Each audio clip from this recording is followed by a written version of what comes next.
¿Qué ha pasado? ¿Qué ha pasado?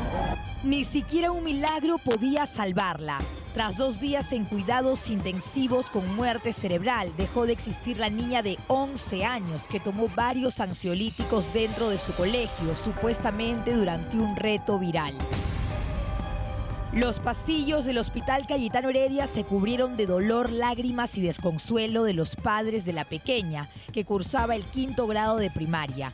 Más aún cuando los exámenes médicos determinaron que la escolar consumió 2 pastillas de benzodiazepina, una sustancia psicotrópica utilizada para tratar la ansiedad y el insomnio. Todos los actos negativos y positivos, benzodiazepina. ¿Qué cosa es una sustancia psicotrópica? Psicotrópica símil a un diazepam. Si un mayor lo induce a un relajante para que se duerma, a un menor lo induce un sueño eterno. Lo que ha pasado, lo ha inducido un sueño eterno. Es el abogado de la familia Mario Arribas, quien también dijo que el Centro Educativo Imperio del Tahuantinsuyo en Independencia habría incurrido en varios delitos, como lesiones graves culposas al no actuar rápido en la atención de la niña para el traslado al hospital. Hasta el momento, la directora de este colegio no ha entregado las cámaras de seguridad a la policía para determinar quiénes serían los responsables detrás de la muerte de una menor de edad. La directora tenía en su escritorio la disposición, la apertura de investigación preliminar, nada le costó dejarme, quiero leerla, no lo puedes leerla, pero aunque sea déjame una foto, mucho menos la foto. Pero el drama de estos padres no acaba con la muerte de su hija, pues informaron que debían pagar al hospital 1.600 soles para retirar el cuerpo de la menor y evitar que acabe en una fosa común. Necesidad que llegó a oídos de la Organización Internacional para las Migraciones, quien se comprometió a apoyarlos económicamente. La directora mandó un grupo de migración, ya se hizo cargo, ya todo está solucionado. Estamos esperando la orden de fiscalía para que hagan su levantamiento del cuerpo de la niña y ya está. Un doloroso final en la historia de esta familia de migrantes venezolanos que llegó a nuestro país hace 5 años buscando un futuro mejor y que trágicamente deberá enterrar en suelo peruano a su única hija.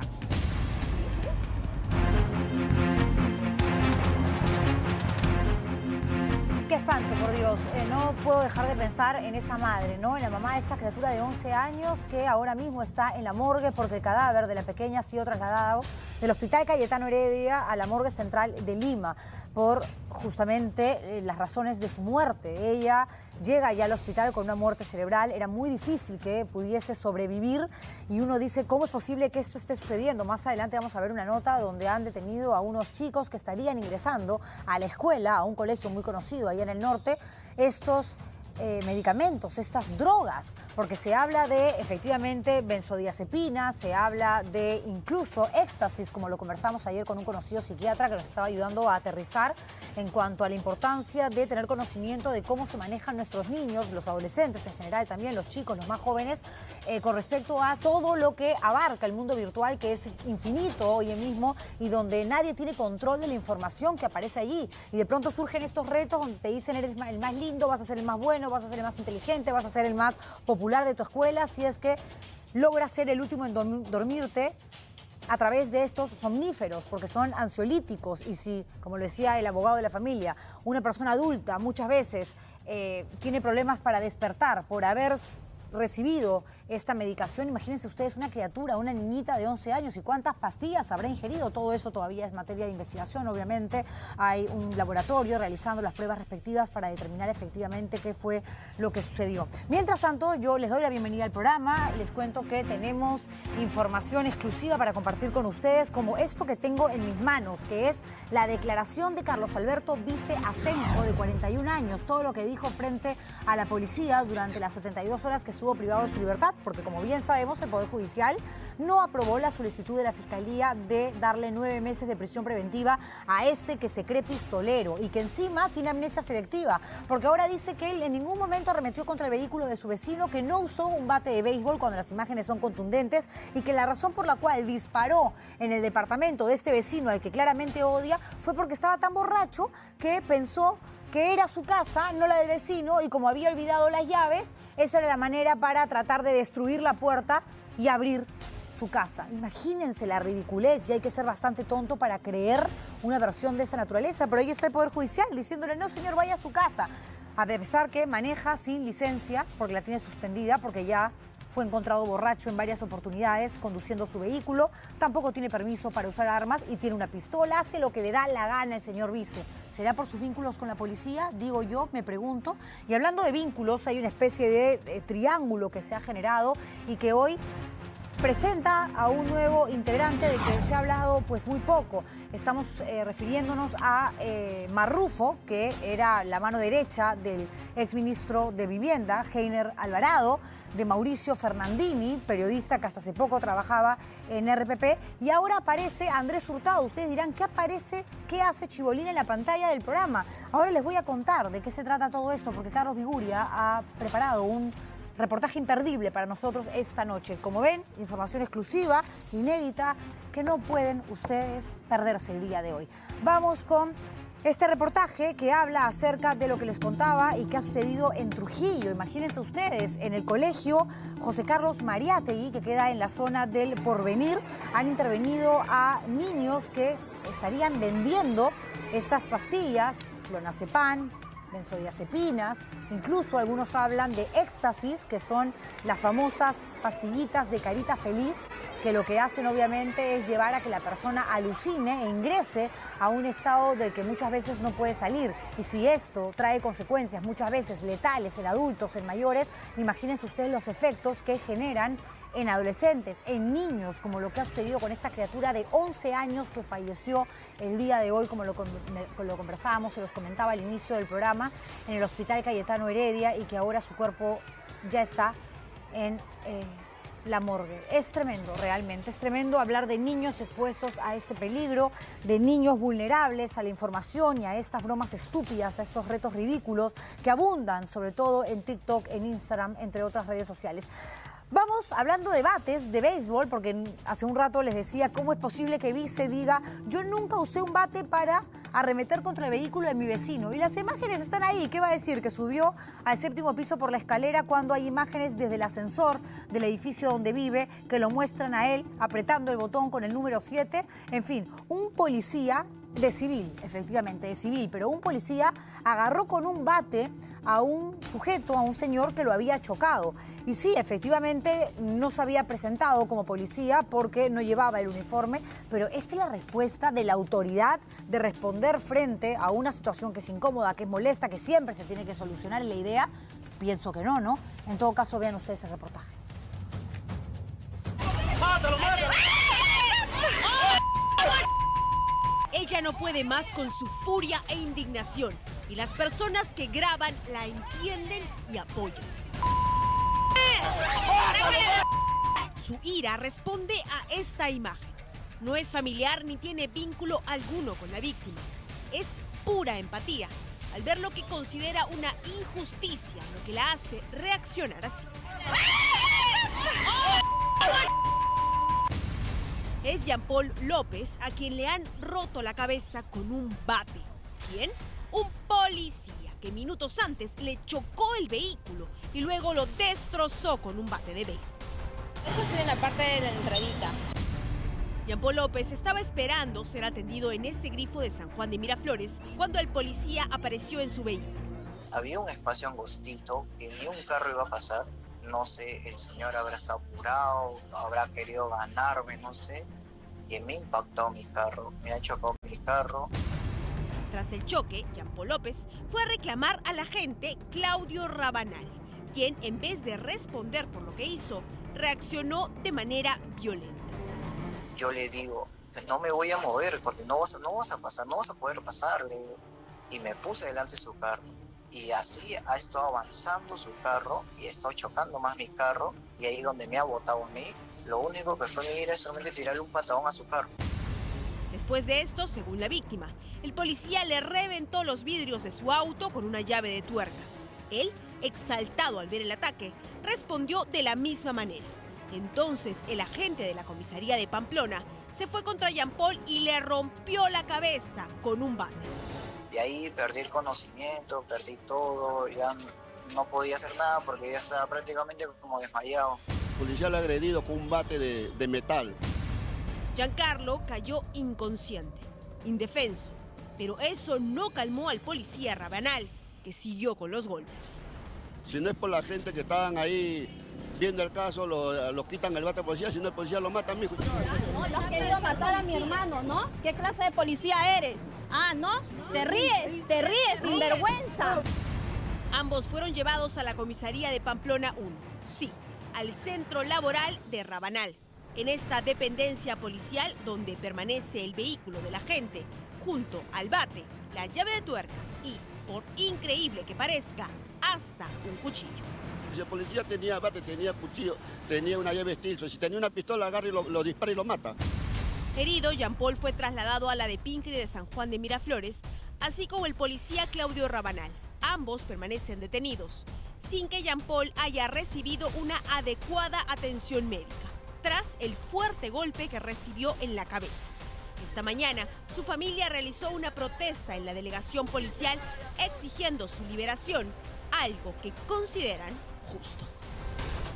Es increíble, ¿no? Porque aquí hay un agravante que se tiene que tomar en cuenta. El que le rompe la cabeza a una persona con un bate es un policía, es la autoridad, vestido de civil. Pero finalmente un integrante de la Policía Nacional. Si eso ya no lo toman en cuenta, ¿qué podemos esperar? Porque ahora mismo la justicia está reaccionando, está operando de una manera que tenemos obviamente que criticar, sobre todo cuando son casos que se vuelven muy públicos, que se vuelven muy controversiales, como el del pistolero Carlos Vice. A ver, usa armas sin licencia, conduce vehículos desde hace 12 años a pesar de que su brevete fue suspendido porque ya ha tenido problemas, varias papeletas por manejar en estado de ebriedad. Borracho, entra al estacionamiento de su edificio, rompe con un bate, destruye el automóvil del vecino, se va hasta el departamento de esta persona a la que odia porque los indica como la persona que lo grabó, recuerden ustedes, en el año 2020, en plena pandemia, insultando a los policías desde el balcón de su casa, y lo dejan en libertad. Lo dejan en libertad. Ni siquiera el Ministerio Público lo acusa, lo denuncia por tentativa de homicidio. No.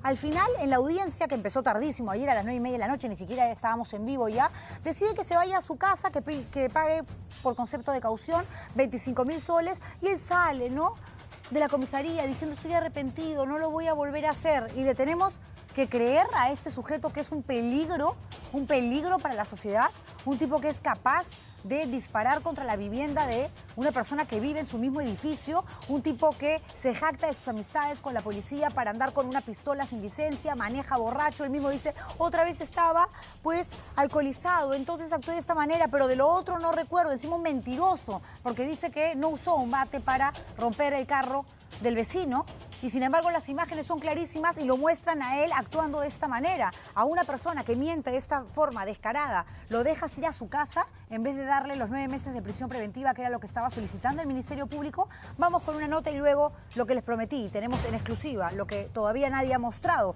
las declaraciones que dio este pistolerito de cuarta, Carlos Vice, en la policía. Ni los batazos contra el vehículo de su vecino, ni los disparos contra la puerta del departamento del hombre, que consideraría su peor enemigo, fueron suficientes para mandarlo a prisión. El abogado Carlos Vice se salvó de la cárcel entre gallos y medianoche, cuando la justicia desestimó el pedido fiscal de 9 meses de prisión preventiva en su contra. Me siento totalmente arrepentido con los hechos, me siento sorprendido porque estaba totalmente alcoholizado, y luego he visto los videos de mi actitud, lo cual es muy reprochable, y estoy dispuesto a pagar esos daños materiales, ¿no? Son las palabras de arrepentimiento del hombre que desató el pánico en el exclusivo edificio San Isidrino, donde vive durante la audiencia judicial, que comenzó pasada las 9 de la noche del martes y se prolongó hasta las 3 de la mañana del miércoles. Como se recuerda, todo comenzó cuando Vice utilizó un bate de béisbol para destrozar parte del auto de su vecino del piso 8, a quien supuestamente considera responsable de la filtración del video en el que se le ve insultando policías durante la cuarentena por la pandemia. Es plata para estudiar en la universidad y nada. Por eso eres policía. Ahora que...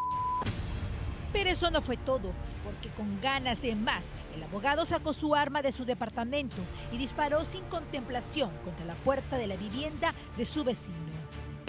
Tanto mi novia como yo, mis familiares, estamos sumamente preocupados, no solamente por la conducta que ha tenido Carlos Vice, sino además por lo que él pueda seguir haciendo, ¿no? Porque esto ha, digamos, dejado en evidencia que es una persona totalmente peligrosa y que justamente se ha ensañado con nosotros, ¿no? Pero ¿qué motivó que Carlos Vice no pasara 9 meses recluido de manera preventiva? Según el Poder Judicial, la Fiscalía no acreditó que la eventual pena que recibiría el investigado sería superior a 4 años de cárcel, lo que habría provocado que el juez Jens Velasco Hidalgo declarara infundado el pedido. De ninguna manera excluye que este señor ya está siendo objeto de una investigación de contenido penal por una tentativa de delito contra la vida, el cuerpo y la salud, que es un hecho grave, porque la tentativa en el Perú tiene la misma sanción como si el hecho se hubiera concretizado o concretado. Vice Senjo cuenta con bochornosos antecedentes. En el 2012 fue intervenido por manejar en estado de ebriedad e involucrado en el atropello de una persona. En el 2020 insultó con frases racistas a personal policial y fue denunciado por agredir a una mujer, pese a lo cual ha sido conferencista en la División de Lavado de Activos. Para el abogado penalista Luis Lamas Pucho, el procesado reincide en lo mismo siempre, por lo que no se libra de culpabilidad y además adelantó que el Colegio de Abogados podría sancionarlo. La forma como actuó devela que se trata de un tipo emocionalmente compulsivo, violento, poco respetuoso de la ley, porque nadie tampoco en su sano juicio agarra un bate y empieza a romper las lunas y los espejos de un vehículo, que también es un hecho que tiene connotaciones penales. Finalmente, la justicia dictaminó comparecencia con restricciones contra Carlos Vice y ordenó se retire de su domicilio ubicado en San Isidro, donde ocurrieron los hechos el sábado 27 de mayo, edificio al que no deberá volver a acercarse, así como cualquier vecino del inmueble. El abogado deberá además fijar nueva residencia en un plazo máximo de 24 horas y pagar una caución de 25.000 soles en el Banco de la Nación. Claro, un tremendo mentiroso, además, porque si él dice que lo que estaba buscando era abrir la puerta de su casa porque estaba tan borracho que había olvidado la llave y la idea era a balazos romper la cerradura, uno puede decir, bueno, ya en un estado de ebriedad a ese nivel que hace que dispares contra tu propia casa, podríamos entender que verdaderamente se le fue la mano y consumió demasiado alcohol. Pero ¿cómo justificas que agredes, ¿no?, a la misma persona atentando contra 2 de sus bienes? Uno que es el vehículo y el otro que es el departamento. Porque él agarra con un bate, se baja de su auto, saca de la maletera un bate de béisbol y empieza a destrozar el carro del mismo vecino que vive en el departamento 709, que es al que agarra a balazos, pensando seguramente que ahí estaba él con su pareja. Porque si ves el auto, lo primero que obviamente concluyes es, debe estar ahí, voy y me voy a vengar ahora sí. Y sale con mentiras y sale encima arrepentido a pedir disculpas. Escuchen ustedes parte de lo que mencionó en la audiencia. Primero quiero decirles a todas las personas que están conectadas que me siento totalmente arrepentido con los hechos. Me siento sorprendido porque estaba totalmente alcoholizado y luego he visto los videos de mi actitud, lo cual es muy reprochable. Y estoy dispuesto a pagar esos daños materiales, ¿no? Yo no conocía al señor agraviado Renan Mantilla, lo conocí el domingo en la noche. Le pido mis disculpas y también le he dicho que quiero hacerme cargo de los daños materiales. Mi familia también se ha sacado a él para hacerse cargo de los materiales. Como bien lo dijo la representante del Ministerio Público, yo no tengo antecedentes penales, tengo 41 años de edad, nunca he lesionado a nadie, no tengo lesiones que yo he lesionado a alguien. Con mi arma de fuego nunca he disparado a nadie, nunca he menos matado o herido a una persona, y lo que estamos viendo ahora, los hechos ocurridos, tampoco lesioné a ninguna persona, ¿no?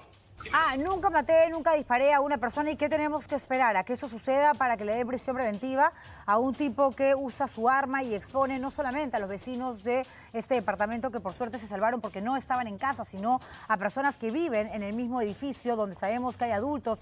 Ahí nomás cerquita vive una madre con una niña muy pequeña, no le importó absolutamente nada y se le tiene que justificar porque el señor le gusta tomar y confiesa y admite que tiene problemas con el alcohol. De ninguna manera. Lo que ha hecho es un delito. Y mientras se investiga, lo tienen que mandar a la cárcel porque es un peligro para cualquiera. Ahora dicen, no puede regresar al edificio. Dentro de las condiciones que se le ha dado para que recupere su libertad es no volver al departamento de San Isidro. Mañana se emborracha y vuelve. Y seguramente con una KM, digo yo, o a pedradas agarra a otro vecino o a uno de los testigos que ha dado detalles justamente de lo que sucedió y que él, por supuesto, niega. Aquí, en exclusiva, el acta de declaración de Carlos Alberto Vice Asenjo, de 41 años. Vamos con las partes más llamativas y resaltantes. El motivo o razón por la que tenía el bate en su vehículo e instrumento con la cual causó daños o instrumentos materiales al vehículo del agraviado. Que yo no tengo ningún bate. Eso lo está diciendo las noticias. Las noticias. Las imágenes de seguridad que lo muestran destruyendo un carro con un bate es invento de los periodistas. Es que una especie de manipulación visual a través de una edición malintencionada. Por Dios, qué ridículo. Se acostumbra a consumir bebidas alcohólicas. Dijo que sí, que los fines de semana. También por versión del testigo Luis Artemio Zapata Castro, de 61 años, si el investigado habría efectuado 7 disparos con su pistola en la puerta del ingreso del departamento 709 del agraviado. Que el departamento del agraviado es el 709, dice, y el mío es el 809. En mi borrachera y ebriedad, yo no podía entrar a mi casa, no tenía la llave, y pensando que disparando la manija se abriría, y así fue como sucedió. Para que precise si pretendía abrir el departamento que señala que era el que apunta con disparos con su pistola. Que sí, correcto, yo pensaba en mi ebriedad que estaba frente a mi puerta 809. Es más, recién una vez que me estacioné en un estacionamiento que no era mío también. Entonces, ¿por qué destruye el vehículo de la misma persona que vive en el departamento que según él era al que no quería ir, el 709? Porque su intención era llegar al suyo, al 809, pero machucó el 7. O sea, machucó el 7 también por error. No se dio cuenta que el 7 es un número y que el 8 es otro número diferente. Hay que ser bien sonso, ¿no?, para creerse las mentiras de Carlos Vice. Le pregunta, ¿se acostumbra a llevar su arma en la guantera de su vehículo cuando consume bebidas alcohólicas? Que no, nunca. Lo que pasa es que el día sábado yo iba a llevar a hacer tiro en la mañana en Pucusana, donde hay un polígono, pero no fui. Si tiene conocimiento que el arma que utilizó para hacer disparos del departamento del agraviado es considerado como arma de guerra. Dijo que es una pistola Sig Sauer, pero no sabía que era de guerra, ya que es un arma. No sabía, pobrecito, él que ha trabajado encima con la policía de lavado de activos. Si tiene conocimiento que los proyectiles del arma de fuego que disparó pasaron la puerta del agraviado, que no tenía conocimiento que había pasado. Y nosotros hemos mostrado en exclusiva esta semana el interior del departamento de la víctima, donde se ve que no solamente muchas balas no traspasaron la puerta de madera, sino que impactaron contra una de las paredes y luego esto pudo a su vez impactar contra el cuerpo, la cabeza de cualquiera de las personas que pudo haber estado allí presente, y gracias al cielo que estaba vacío el departamento. Dice que si tiene conocimiento que los departamentos de los edificios Los Castaños están preocupados por las familias. Dijo, viven familias, oficinas, hay de todo, es un edificio de viviendas y de oficinas. Si conoce a la novia del agraviado, dice que no sé quién es, que no la ubica ni por nombre ni por rostro. Lo mismo dice de Renan, ¿no?, la víctima, Renan Mantilla, quien es justamente el que se ha llevado la peor parte, porque ahora mismo está viviendo en algún punto de la ciudad, se muere de miedo de mostrar su rostro frente a cámaras. Lo hemos entrevistado, todo el mundo ya sabe cómo se llama, pero sin decirles ahí está su rostro, porque tiene pánico, obviamente tiene pánico, más aún cuando este sujeto lo han dejado en libertad pese a que la Fiscalía, repito, pidió 9 meses de prisión preventiva para él. Quien está a punto de hablar con nosotros es el doctor Gustavo Maza, el abogado de Renan Mantilla, quien ya está con nosotros conectado vía Zoom. Doctor, ¿cómo le va? Buenas noches. Hola Juliana, un gusto saludarte. Gracias. ¿Imaginó este veredicto del Poder Judicial que desestimara la solicitud del Ministerio Público de 9 meses de prisión preventiva? Lo considerábamos una posibilidad debido a que ya habíamos visto, es más, me entrevistaron a la salida de la comisaría el lunes, después de haber escuchado y conversado con el fiscal Barrón, que es el titular del despacho.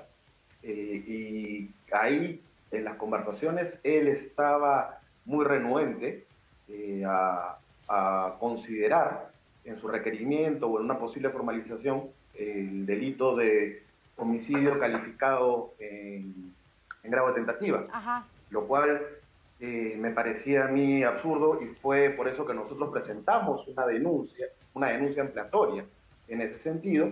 Y no solo eso, sino que el informe policial que se emitió como resultado de las investigaciones concluye categóricamente, y lo señala ahí en el informe, que efectivamente hay elementos suficientes, convincentes, para determinar que ha habido una tentativa de homicidio calificado. Claro, pero porque, sin embargo... Sí. ¿Perdón? Además hay no, cosas... Sin embargo, pese a eso no la ha tomado en consideración. No, porque él dice que no conoce a la novia de Renan y que a él tampoco. Sin embargo, cuando baja de su vehículo en la cochera, que es lo que muestran las imágenes de seguridad del edificio, se ve claramente que saca un bate y con absoluta intención y dolo va y destruye el carro del vecino porque sabía perfectamente que era el carro de Renan Mantilla y luego va al departamento, al 709, que es donde vive Renan Mantilla. Entonces, aquí no es que no lo conoce, sabía perfectamente que quería generarle daño a una persona y lo hizo a través de su departamento y de su carro. Que las autoridades judiciales hayan creído ese cuento, pues es otra historia. Pero además me llama la atención de que aquí diga que sí cuenta con autorización para portar armas, licencias, cuando nosotros hemos sacado, ¿no?, la info oficial que está en Discamec y sale que no tiene permiso. La información que nos ha llegado es que sí tenía, que había sido suspendida justamente por los hechos del 2020, ¿no? Pero esa es la información que nos ha llegado. Ahora, respecto a lo que dices, hay algo más todavía preocupante. De las investigaciones se ha podido ver que hay una secuencia, porque lamentablemente para él, y inexplicablemente no lo ha tomado en consideración el Ministerio Público, todo ha estado... todo concuerda, las testimoniales, los videos. El señor Renan había dejado la luz prendida de su terraza y aparte su carro estaba ahí. Si tú ves y su luz, su terraza se puede ver desde la calle. Claro. Si tú estás llegando, ves la luz prendida del departamento, de la sala y ves el carro, dices están. Porque realmente habían salido solamente a pasear al perro. Era una salida rápida, regresaban. De ahí, Vice ha dicho que él no vive ahí, que lo usa solamente como oficina. Entonces, un sábado, altas horas de la noche, en estado de ebriedad, ¿para qué vas a tu oficina? ¿No? Porque acá claramente no ha ido a su oficina. Lo que ha ido a hacer ha ido a este edificio donde no vive para ir. Y otro detalle, del video del ascensor, se puede observar que él aprieta el número 8. Se va al piso número 8. Y en el ascensor no se nota que tenga una pistola.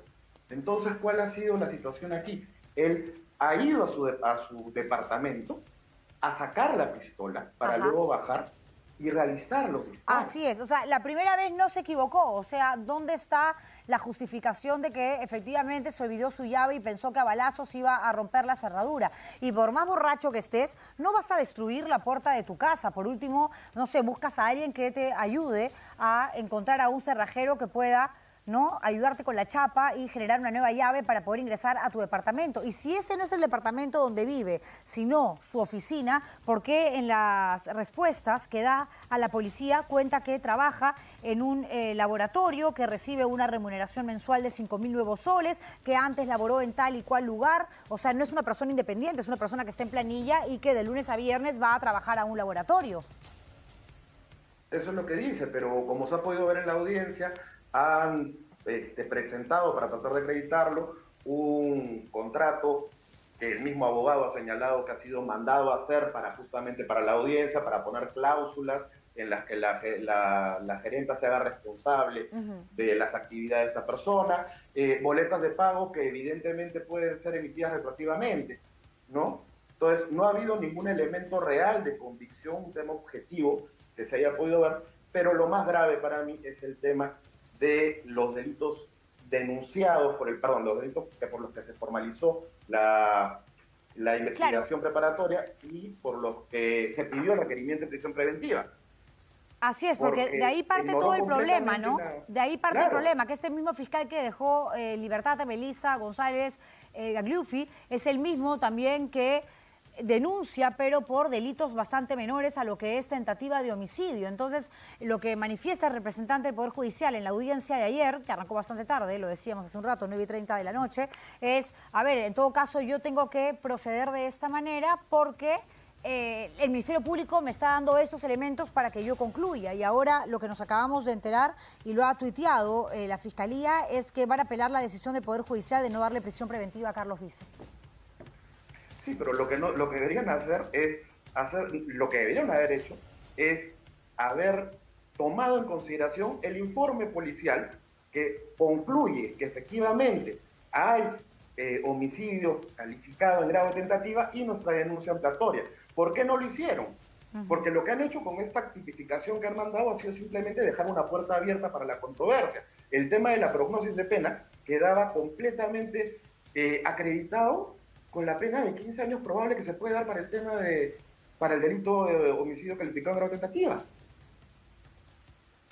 Totalmente de acuerdo. Si hubieran puesto ese tema, el señor estaría ahorita en prisión preventiva. Por lo tanto, ¿cree usted que esta apelación, digamos, no va a dar los resultados que ustedes, que son la parte agraviada, evidentemente esperan? No es algo que yo estoy confiando. Vamos a tomar otras estrategias, pero no estamos poniendo nuestras esperanzas en esa apelación. Y mientras tanto, ¿qué van a hacer? ¿Perdón? Bueno, me disculpará, pero prefiero, ya que la actitud de la Fiscalía ante este tema y la renuencia tan sospechosa de pronunciarse sobre el delito de homicidio calificado en grado de tentativa, prefiero no pronunciar cuáles son mis estrategias porque no vaya a ser que puedan ser bloqueadas, ¿no? Ok, y si usted evidentemente está indignado por este veredicto, ¿no? Por saber que está en libertad otra vez Carlos Vice, que solamente va a tener que pagar una caución en los próximos 5 días, 25.000 soles, y que se ha comprometido a, obviamente, responsabilizarse por los daños generados en el auto de Renan, en el departamento de Renan. ¿Cómo se encuentra él? ¿Cómo él ha tomado esta noticia? Preocupado, al igual que sus vecinos, asustados, porque realmente, como lo dijiste hace un rato, el tema de que le hayan prohibido acercarse, no es que realmente esté imposibilitado físicamente de acercarse. Ajá. El día de mañana, porque también hay algo que ha preocupado, que ha sido la defensa que se ha esbozado ayer de Vice, que es básicamente que si tú te emborrachas, eres inimputable, lo cual no es así. Yo no puedo salir, emborracharme, hacer lo que me dé la gana y después decir que no tengo responsabilidad alguna. De acuerdo, porque si no, entonces que salgan todos a manejar borrachos, atropellen y maten gente, porque la excusa es que estaba borracho. Muchísimas gracias, doctor Massa, por esta entrevista. Saludos a Renan, por supuesto, que no le está pasando nada bien, y los vecinos de este edificio en San Isidro tampoco deben estar aterrorizados, porque en cualquier momento este sujeto puede regresar con la excusa de que se pasó de tragos. Es tremendo, verdaderamente. Y lo que es tremendo, pero de eso tenemos que hablar luego en la publicidad, porque hay que cumplir con los anunciantes, es todo este trama que existe alrededor de Marrufo, que era el jefe del gabinete en la sombra, asesor del gabinete en la sombra, que además trabajaba, era mano derecha del ex ministro de Vivienda, Heiner Alvarado. Aquí hay una empresaria involucrada, por supuesto, en un pago de 4 millones de soles. Hay un periodista, Mauricio Ferrandini, que no ha querido dar entrevistas, pero que sin embargo se ha acogido a la figura de confesión sincera ante la Fiscalía y ha dado muchos datos que vamos a compartir con ustedes. Y hasta Andrés Hurtado, más conocido como Chibolín, también resulta inmerso en esta historia. ¿Por qué? ¿Qué tiene que ver él? Se los contamos luego de la publicidad. No se muevan.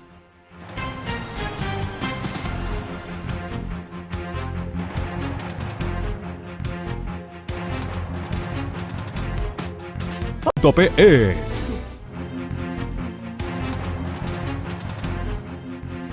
En un rato voy a conversar con el expresidente del Tribunal Constitucional, el abogado Óscar Urriola, quien ha empezado a formar parte de esta comisión consultiva que se ha generado desde el gobierno para guiar a la presidenta de la República, Dina Boluarte, en asuntos que tienen que ver con la visión que se tiene en algunos países donde no le dan legitimidad a su gestión, ¿no? Y todo aquello que tiene que ver con asuntos netamente constitucionales aquí en el Perú. Lo que me da la atención es que dentro de este grupo, donde hay varios abogados constitucionalistas muy destacados y reconocidos, dicho sea de paso, algunos han sido muy críticos, no solamente del gobierno de Castillo, sino también de Dina Boluarte. En su momento pedían que se le inhabilitara por haber sido, pues, o seguir siendo presidenta de este club departamental, Apurímac, porque no renunció a tiempo a la RENIEC. Luego se determinó, recuerden ustedes, en un momento que había que hacer toda una campaña diciéndole no al fraude sin que existieran elementos elementos realmente probatorios que determinaran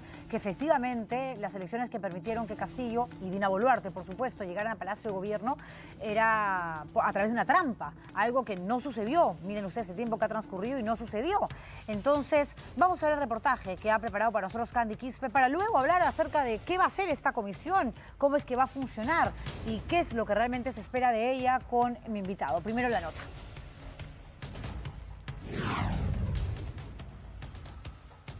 Yo creo que con torpeza supina, la presidenta de la República, sin querer queriendo, se ha acercado a su propia salida.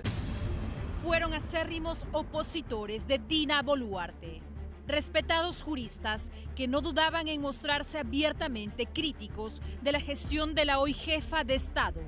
De alguna manera, la propia presidenta Boluarte ha socavado su legitimidad, ¿no? Y claro, si se entra en esa diletancia, la gente le dice, bueno, te vas el 23, te vas el 24, mejor vete ya de una vez si no quieres gobernar, ¿no?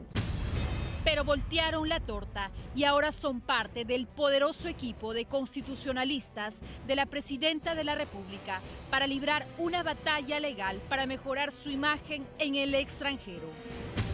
Entre los 10 convocados para ser parte de la batería de la llamada Comisión Consultiva del Gobierno, encontramos a reconocidos constitucionalistas quienes en el 2022 criticaron a Dina Boluarte por ocupar un doble cargo como ministra de Estado y presidenta del Club Apurímac.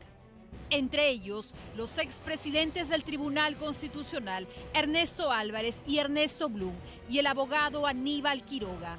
Pero lo cierto y claro, usted lo ha dicho, ha infraccionado la ley. La ley dice claramente que no se puede tener intereses privados o públicos, lucrativos o no lucrativos, y ciertamente los ha tenido.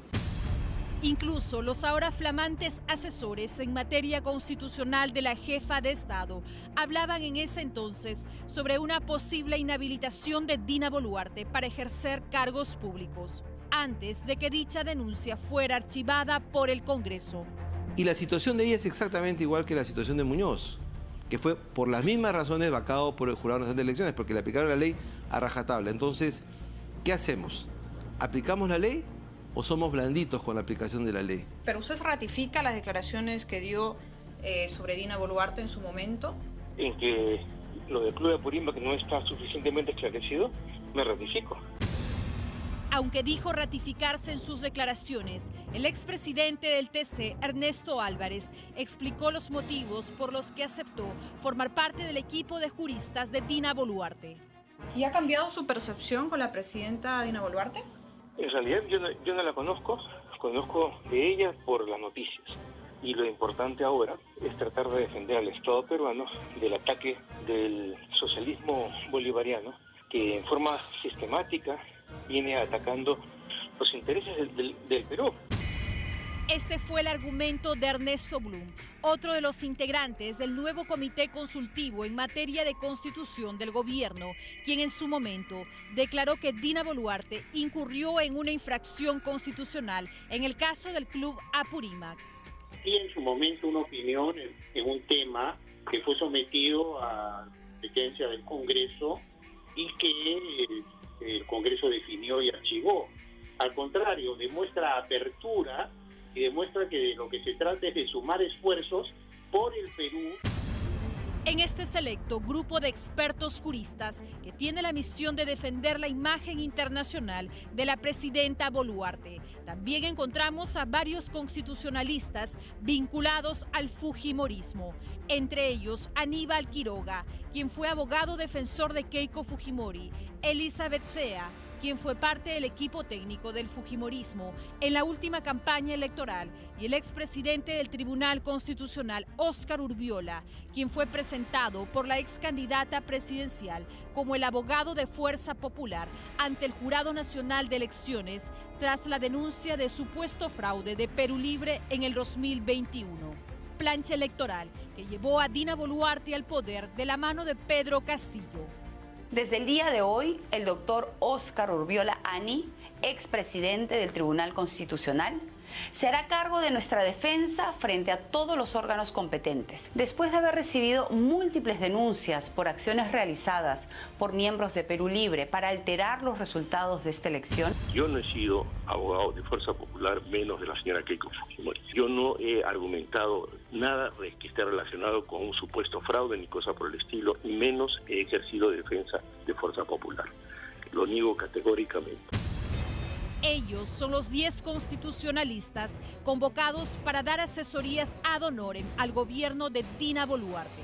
Abogados de derecha que aseguran haber dejado a un lado cualquier tinte político para defender y fortalecer la legitimidad del Estado peruano ante los ojos del mundo.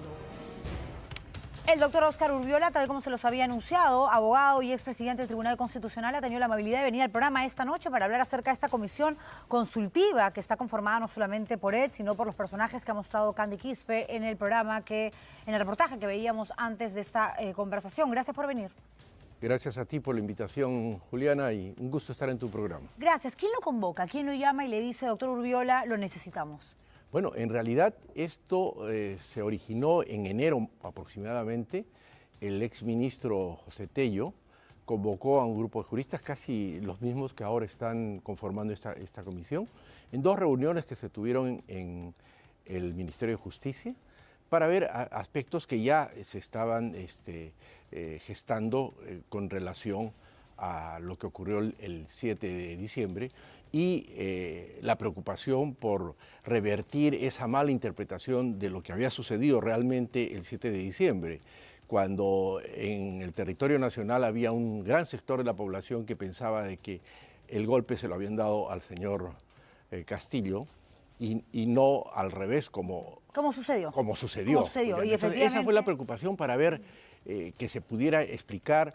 Y se tuvieron esas reuniones, una segunda también con el mismo tema, hasta que últimamente ya parece que esta iniciativa fue también captada por el actual ministro de Justicia. Y bueno, yo fui convocado, tuvimos una reunión el 18 de mayo a las 10:30 en Palacio de Gobierno con la señora presidenta, quien nos citó.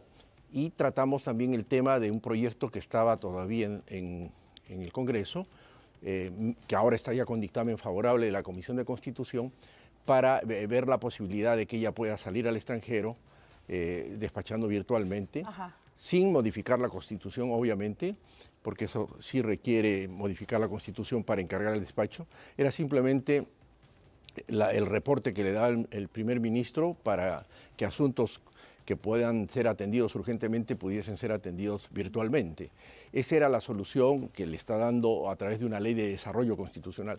Tratamos esos temas y esta idea fue madurando hasta que se conformó esta comisión y ya es de conocimiento público a través de la resolución que se ha dictado nombrando esta comisión. En el Diario Oficial del Peruano. Pero claro, llama la atención en su caso puntualmente porque usted es convocado antes por Keiko Fujimori para ser el abogado que represente a Fuerza Popular en esta denuncia ante el Jurado Nacional de Elecciones por un fraude que no existió. Y yo entiendo que los abogados, los juristas en general, evidentemente para aceptar, digamos, una pelea, lo primero que solicitan a la parte que convoca es elementos probatorios que puedan llevarlo al triunfo, a lograr demostrar que aquello que está defendiendo pues es cierto. Y en el caso del fraude no hay un solo documento que diga esta persona que firmó nos ha dado un testimonio, tenemos un video, tenemos un audio que dice que jamás suscribió el documento que se está presentando. No hubo fraude. Entonces, no hubo fraude. Qué difícil defender a una parte y luego pasar a formar parte de la comisión consultiva de una presidenta que supuestamente llegó ilegítimamente al poder. Juliana, qué brillante oportunidad la que me das para aclarar algo que no corresponde a la verdad. Si tú revisas toda la información periodística, los audios, vas a encontrar el único anuncio, el de la señora Keiko Fujimori, que anunció en un meeting que el doctor Óscar Urbiola iba a asumir la defensa ante esta situación supuestamente de fraude. Yo acepté esa defensa a pedido de Mario Vargas Llosa, pero exclusivamente sobre un punto específico, que fue la alteración o la vulneración del debido proceso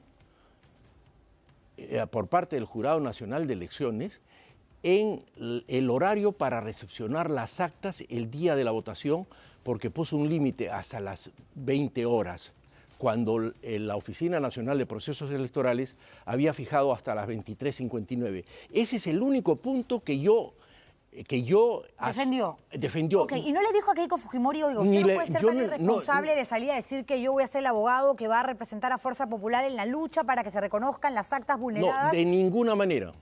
Es más, yo hice el informe y si usted revisa esa audiencia, mi informe ha sido exclusivamente relacionada a ese hecho. Por eso le pregunto. Yo en ningún momento he dicho, y si usted revisa, en ningún momento he dicho que ha habido fraude, porque a mí no me consta. Y como usted bien lo ha dicho, Juliana, para defender una causa donde se argumenta fraude, uno debe tener pruebas. Y además se trata, cuando hablamos de fraude, de una situación que se maneja de forma sistemática, donde hay todo un complot, donde entra a tallar también el organismo o los organismos electorales para confabular en contra de uno de los candidatos. Y eso no sucedió, pero en general lo que sí pasó, doctor Urbiola, es que hubo toda una campaña de fraude bueno, que pero ese es otro asunto, país. Juliana.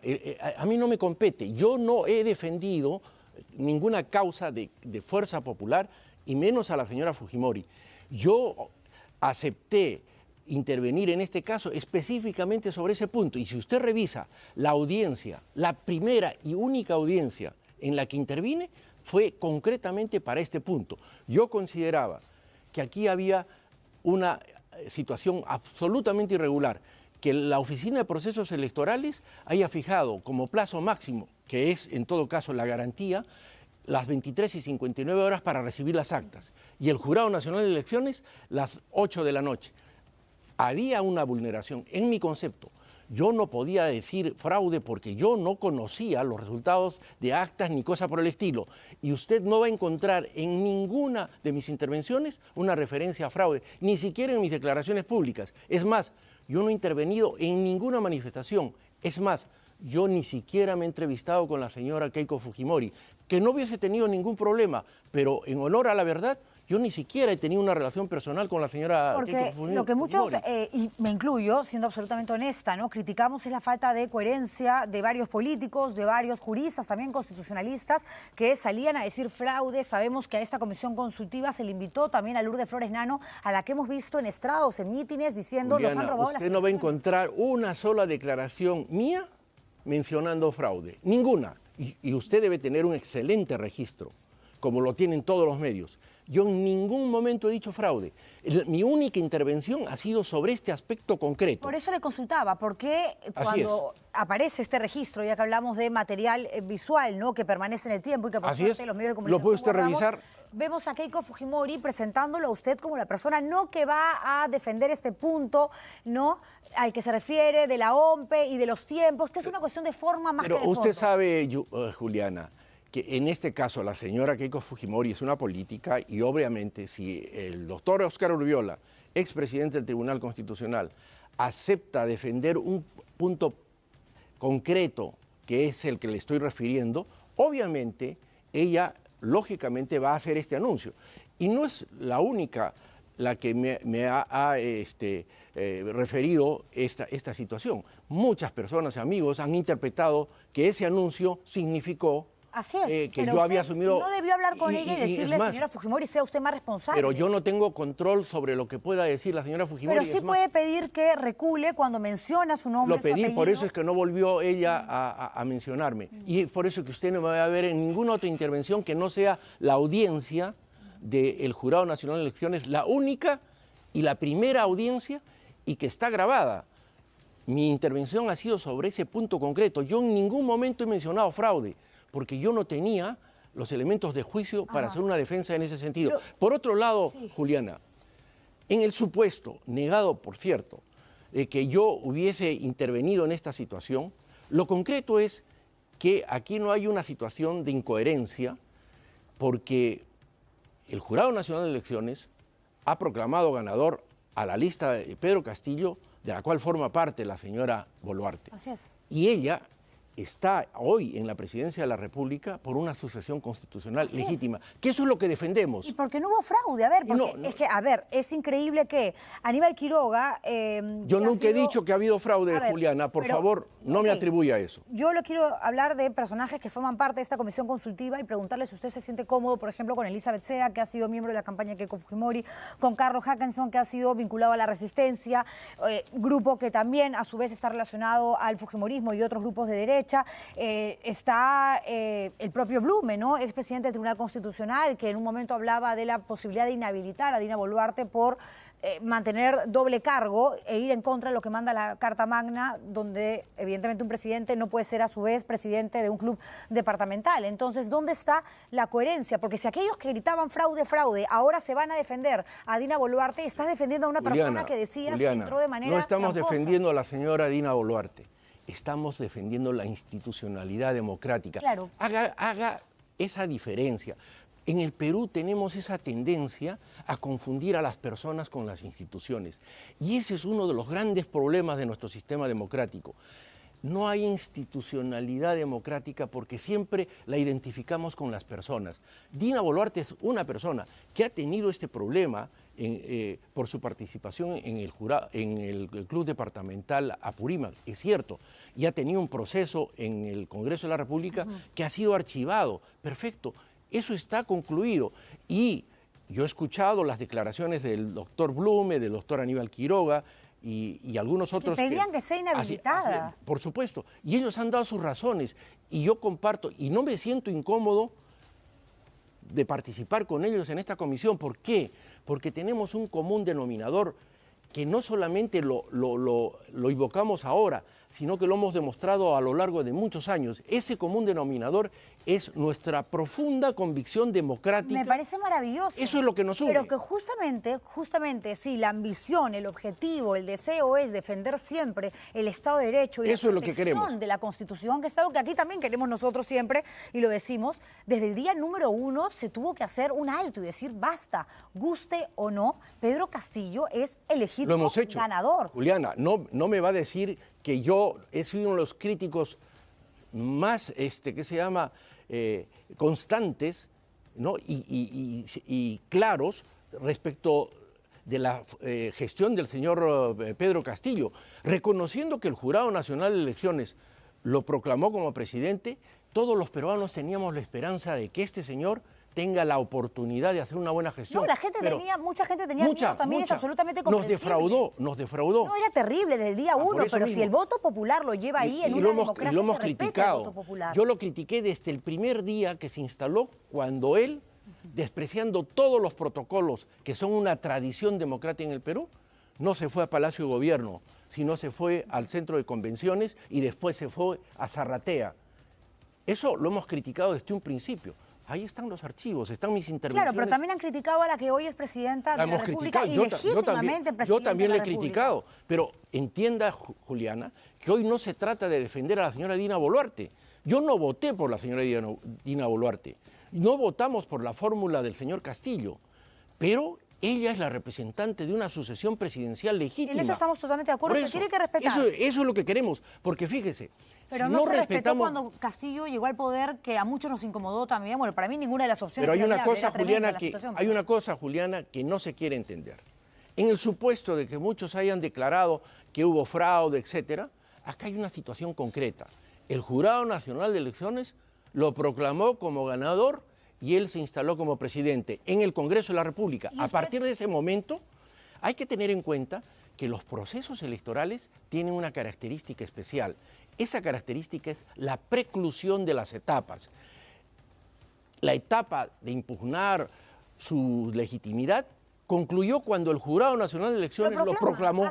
Ese es presidente de la República. Eso es lo que manda la Constitución. Y se le respetó. De acuerdo. No todos lo respetaron, porque el ruido del fraude continuó con mítines. No ha sido mi comportamiento. Pero varios de los que forman parte de esa nueva comisión consultiva, sí. Entonces yo por eso le reitero la pregunta, ¿qué tan complicado o incómodo va a ser de pronto estar al costado de personajes tan cercanos al fujimorismo, personas que le hacían la guerra a Dina Boluarte, acompañados incluso de varios medios de comunicación, la llamaban Dina Dinamita, le decían terrorista, comunista, y ahora están ayudando a que su imagen sea revertida en el extranjero. No creo que va a haber ningún problema porque ya le he dicho, Juliana, nos une un solo común y claro denominador, que es nuestra convicción democrática y el respeto al Estado constitucional de derecho. Esa es nuestra única preocupación, motivación que nos va a permitir trabajar. Yo estoy seguro,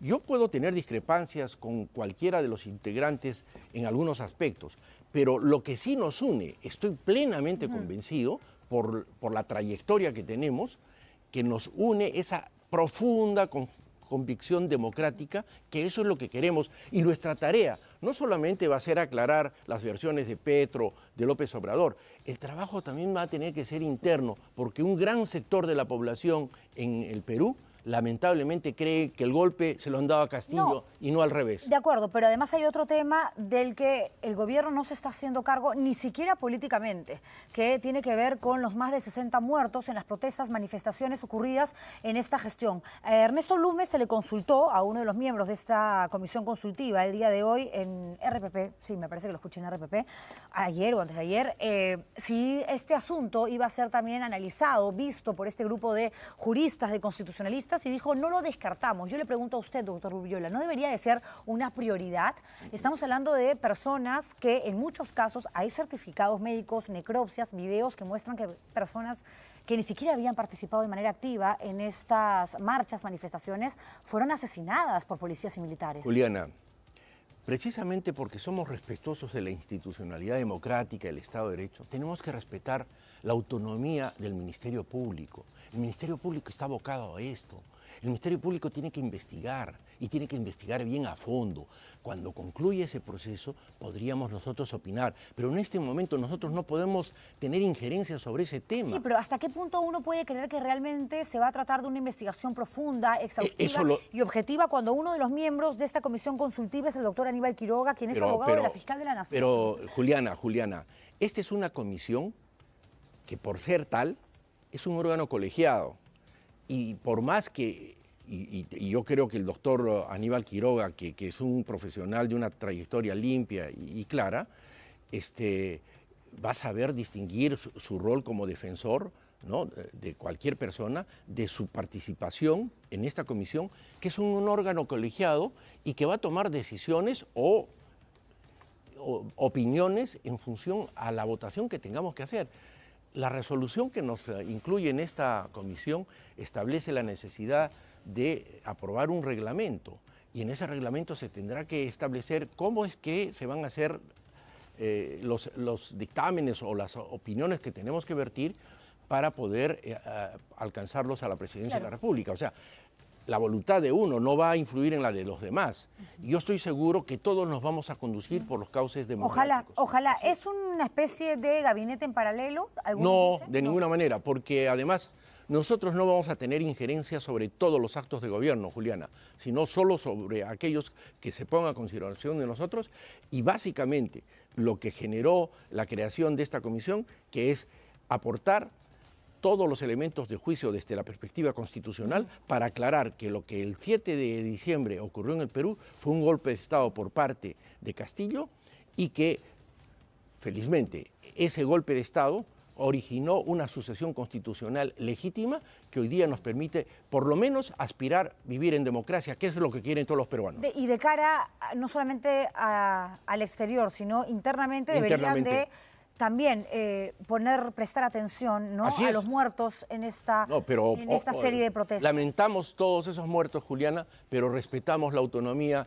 de una institución como es el Ministerio Público, que está encargado de la... Y luego, si es el caso, del Poder Judicial, que tendrá que administrar justicia. Doctor Rubiyola, le agradezco muchísimo por haber venido al programa. Yo le agradezco a usted enormemente porque me ha dado la oportunidad de aclarar a toda la opinión pública que yo no he sido defensor de Fuerza Popular, sino de un concreto asunto por ser un amante del sistema democrático y lo he demostrado a lo largo de 8 años en el Tribunal Constitucional. Gracias, doctor Urbiola, por estar Juliana. aquí. Tenemos que ir a la pausa comercial brevemente y vamos a regresar con lo que les habíamos advertido, que es esta trama que existe con respecto a Mauricio Fernandini, un conocido periodista que fungió de lobista, y hay que decirlo, ¿no? Por más colega que sea, en esta entrega pues de dinero, alquilaba su departamento a una conocida empresaria, la que conoció por la prima, y aquí hay chats donde el propio Fernandini se presenta frente al exministro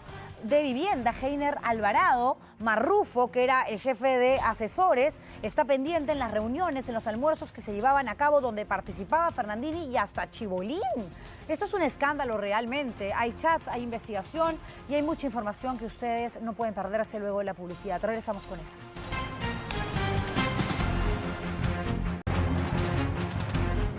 A ver, quienes conocemos, no somos amigos, pero conocemos a Mauricio Fernandini y de su trayectoria, nos sorprendimos mucho cuando todavía trabajando en RPP salió a la luz esta información que lo vincula directamente con Salatiel Marrufo, que era la mano derecha del ministro de Vivienda o exministro Heiner Alvarado, y la empresaria Sada Goday, que era la dueña de esta empresa que pagó 4 millones de soles para beneficiarse a través de unas licitaciones, y él alquila su departamento en San Isidro por 10.000 soles al mes. Fueron 6 meses, 60.000 soles, nada de 20 lucas, sino 60.000 lucas, para que allí se lleven a cabo encuentros y otros encuentros en los que él también participó, en cevicherías, restaurantes, donde iba Marrufo. Están los WhatsApp, las conversaciones que él mismo entabla con Heiner Alvarado, o sea, un periodista dirigiéndose directamente a un ministro y ni siquiera para solicitarle una entrevista, que finalmente es parte del trabajo. Yo personalmente no lo hago, yo nunca solicito las entrevistas, lo hace el equipo, pero le dice: mi nombre es Mauricio Fernandini, soy de Chiclayo, actualmente trabajo como periodista en RPP, y no le está diciendo: señor Heiner Alvarado, por favor, deme una entrevista, me gustaría conversar con usted. Gusto de saludarte, Mauricio, estoy a tu disposición, tengo una valiosa información confidencial vinculada al Fondo Mi Vivienda, consideraría oportuno que me indique cuál es el procedimiento más adecuado. Lo que se hace es presentar esa información a través de un reportaje y llamar a las personas involucradas y entrevistarlas, y si no quiere, bueno, el reportaje sale a la luz. Eso es lo que, digamos, es parte del manejo ético de la profesión. Y además se va de viaje con esta empresaria, o sea, se termina involucrando a tal manera que ahora mismo está bajo la figura de confesión sincera en el Ministerio Público y no quiere dar una sola entrevista en televisión. Él que tiene tanto manejo en los medios de comunicación, no solamente en las reuniones que sostenía con esta gente. ¿Está metido en un serio problema? Por supuesto que sí. Que ha perdido toda credibilidad y ética después de tantos años de trayectoria, considero que también. ¿Es una pena? Sí, por supuesto. Pero esta es la historia y nos la cuenta Carlos Viguria.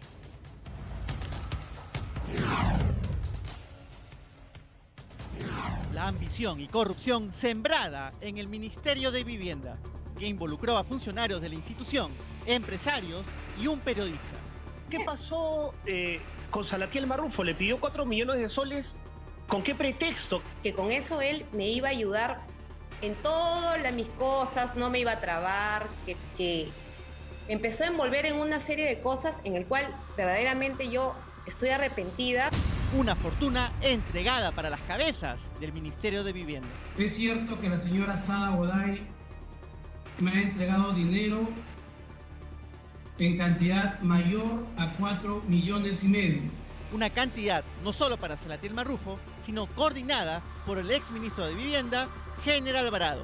Un dinero al cash que sería utilizado para que Goray elija a dedo a los directores del Fondo Mi Vivienda y así lograr decisiones a favor de su empresa, Marca Grupo.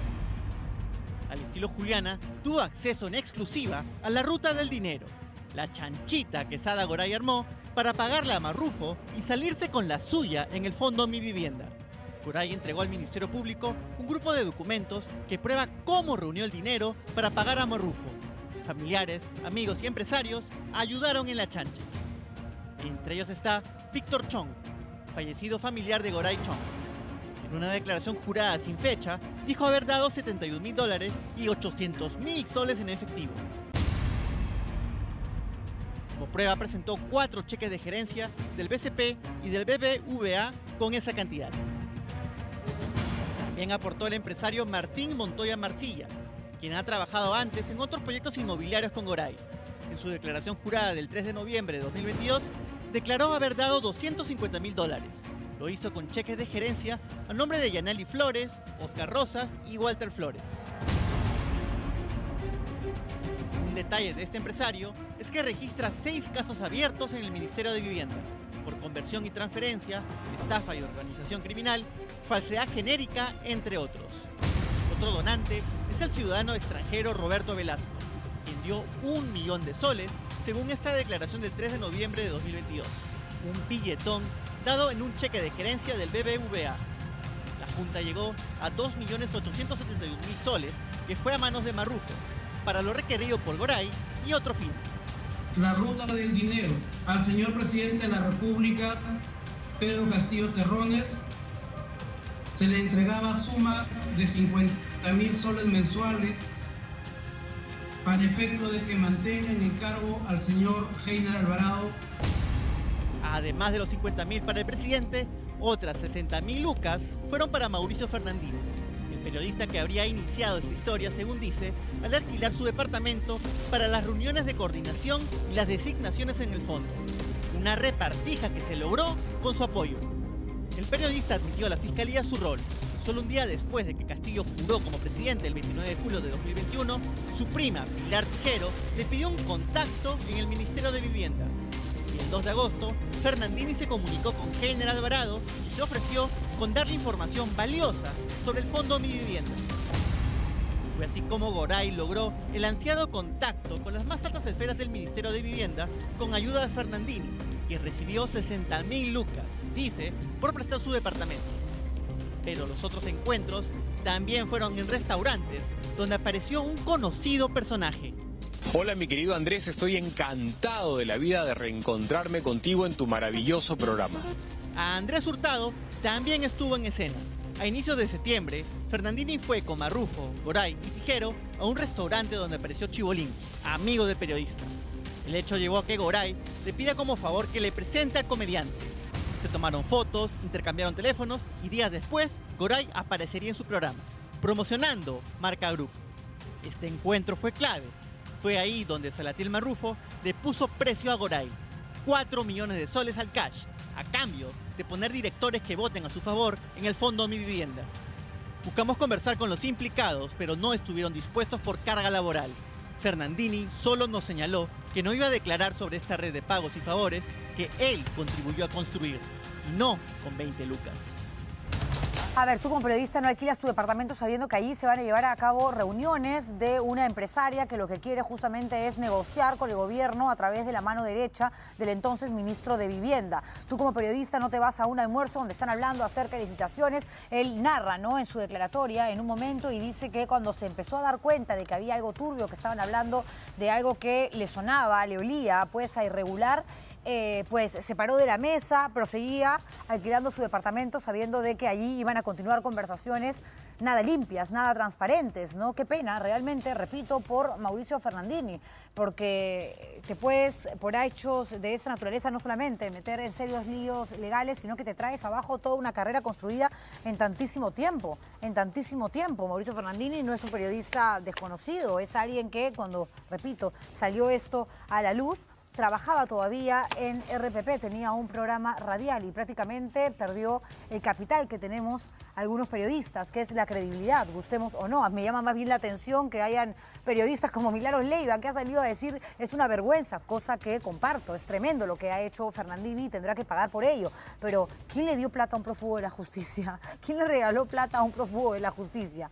Y se fue incluso a visitarlo para darle la plata en efectivo. No sea, pues tampoco. A ver, señores, hablando de tampoco, esta no es noticia que tiene que ver con Kenji, pero sí con Keiko y con su expareja, Mark Vito, el nuevo TikToker. Resulta que el juez Víctor Zúñiga ha impuesto impedimento de salida del país para los dos. ¿Por cuánto tiempo? 36 meses, es decir, 3 años. Esto de cara al desarrollo del próximo juicio público por delito de lavado de activos. La prohibición para viajar fuera del país también alcanza, atención, a los dirigentes y colaboradores de Fuerza Popular. Vicente Silva, Ana Gers, Adriana Tarazona Martínez, a Jaime Yoshiyama, a José Klimper y a Pierre Figari. En la resolución, el juez también desestimó el pedido de la Fiscalía para ordenar una serie de nuevas restricciones tanto para Keiko Fujimori y una vigilancia judicial para el partido en general de Fuerza Popular. Dicho esto, señores, y acabando con la parte política, aunque en realidad no la terminamos, porque en la piñata son políticos hoy los que realmente merecen que me pare allí con mi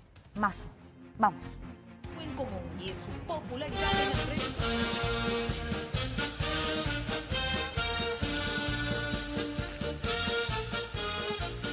Al canal que ha hecho reportaje le pregunto, ¿qué comen ustedes? ¿Comida de tercera, seguramente? ¿Querrán que comamos alfalfa, seguramente? ¿Te ha gustado o no?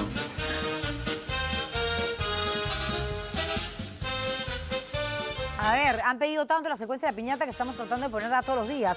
Ahí está, este señor que posa feliz con su medalla es el alcalde, ¿no?, que quiso dar la hora el día de hoy, el representante de la comuna de Carmen de la Legua. Como bien sabemos, hoy temprano hubo un simulacro de sismo y me parece muy bien que él invite a sus vecinos a participar.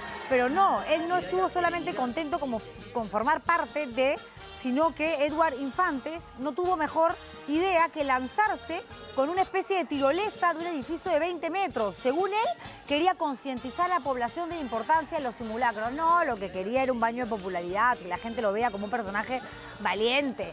Hay otras maneras de participar, como lo hacemos todos en realidad, invitando, anunciando, diciéndole a los vecinos no se olviden y estando presente, por supuesto, en medio de este ejercicio para saber cómo comportarnos en caso haya un sismo muy fuerte, que llega a terremoto. Y la otra piñata tiene que ver con un grupo de serenos que quisieron, ¿no?, hacer una escenificación de lo que sucede ante un temblor, un terremoto, y la verdad es que ya parecía real.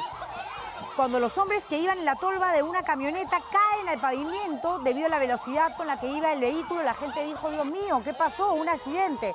Se levantaron, ¿no?, sin ayuda, todo quedó en la anécdota, pero no hay necesidad de correr este tipo de riesgos. Por favor, señores, más cuidado. Y ustedes cuídense mucho, que nos encontramos mañana con más a esta misma hora aquí en El Estilo Juliana. Gracias. Chao.